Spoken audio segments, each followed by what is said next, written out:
National Intelligence Service Director General Designate Haji declined to divulge his net worth during his vetting session by the National Assembly's Departmental Committee on Defense, Intelligence and Foreign Relations, saying that he could become a matter of national security in the near future if he succeeds in getting the job.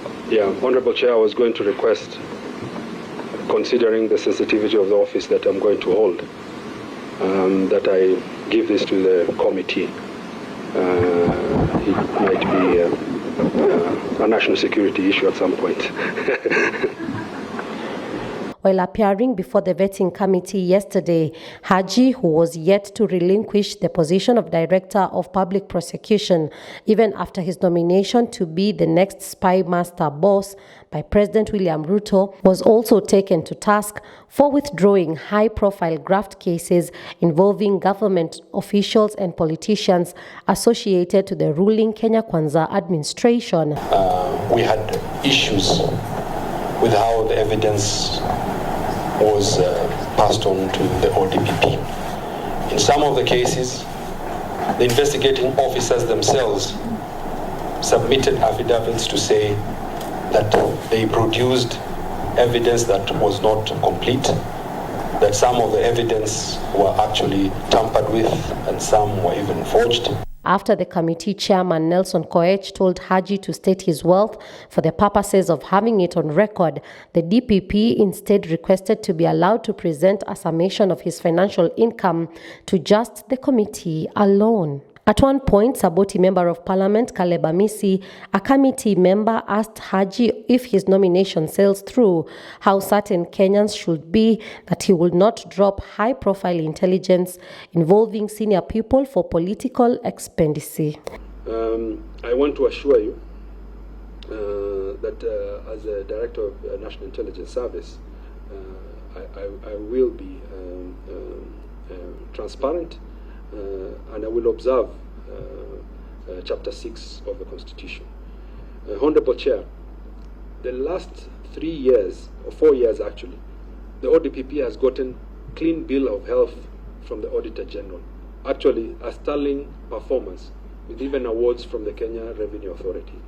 If his nomination is approved, Haji outlined promotion of human-based intelligent collection while still promoting tech-based intelligent collection, terrorism, violent extremism, and economic crimes as some of his priority agendas if appointed the next country's NIS boss. Collection of intelligence that focuses on human intelligence and not collection of intelligence that solely depends on technology. Technology can be leveraged upon in collecting intelligence and securing our national security interests. He also expressed intentions to review recruitment criteria into the NIS to cater for low-cadre officers who gather intelligence even from the remote and far-flung areas, notably the less developed arid and semi-arid areas where technology can do little to address the contemporary security threats posed in such remote areas. The recruitment processes will have to be relooked at in terms of who are we targeting. We will have to target a cadre that is professional in terms of the requirements and the professional gaps that we need to fill in. But we will also have to have a cadre, as I said earlier, that can be able to cover the different facets of this country. And this therefore means maybe we will have low cadre in the sense that we might have to recruit people who finished Form 4, and we should not maybe confine ourselves to individuals who only have diplomas and degrees. So in that way, we will try to cast the net much wider and get a bigger spectrum of our population. On withdrawal of graft cases involving Kenya Kwanza leaders, including the Deputy President Rigathi Gachagua, Haji said withdrawal was a constitutional power he was given and anyone who would question can go to court. According to Haji, withdrawal of cases was normal, saying 2019-2020, a total of 10,600 cases were withdrawn from court, while in 2020-2021, a total of 19,750 cases were also withdrawn. He attributed the high number of cases during the 2021-2022 year to COVID-19 pandemic that promoted the decongestion of prisons. He blamed some investigating officers for deliberately misleading his office. Further, he claimed to have written to the Inspector General of Police to conduct investigations and said any officer found culpable would be charged in court. The idea and essence of dropping cases or withdrawing cases is a constitutional requirement where there is abuse of processes.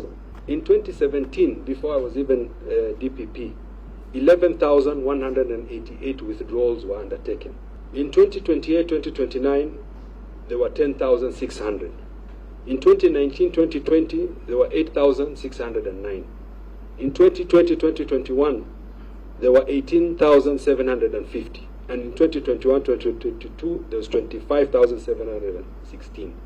Some of these withdrawals were made, while the figures have gone up, were made because of the COVID period, where we had gone out to decongest the remand prisons, which were full of petty offenders. And where somebody feels that there are abuses, or they feel that maybe we have gone beyond our powers, the courts are there. You can go and have administrative review. You can go and challenge